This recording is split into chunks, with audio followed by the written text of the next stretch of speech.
Benefits of the LLC versus the S Corporation.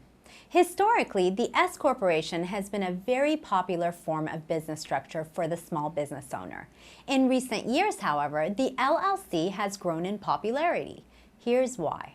Both the S Corporation and the LLC offer owners a corporate shield, protecting shareholders and owners from business liabilities and lawsuits. So, in a properly formed and operated corporation or LLC, creditors won't be able to reach the assets of the individual owners.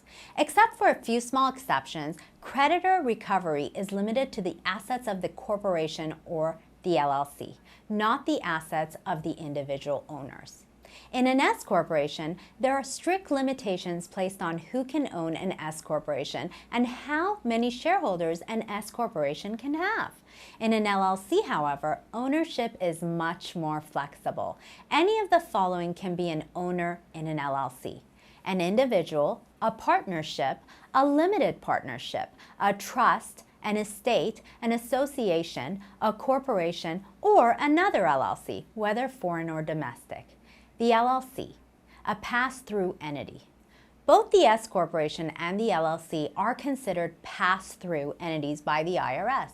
In other words, the LLC or the S Corporation itself is not taxed. Instead, the IRS views all business income or loss as passing through the business and to its owners. Thus, income is reported on each individual owner's tax returns.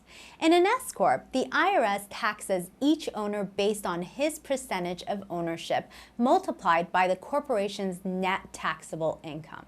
To illustrate, in an S Corporation, there can only be one class of stock. Thus, all the shareholders have the same rights. This means income or loss is assigned to each shareholder solely based on each shareholder's share of ownership.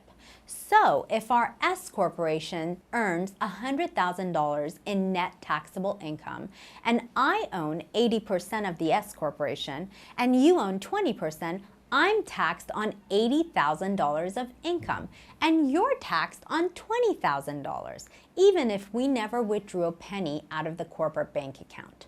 Once again, this is really important. Each shareholder is liable for this tax even if he or she didn't withdraw that money from the corporate bank account. This is not the case with an LLC.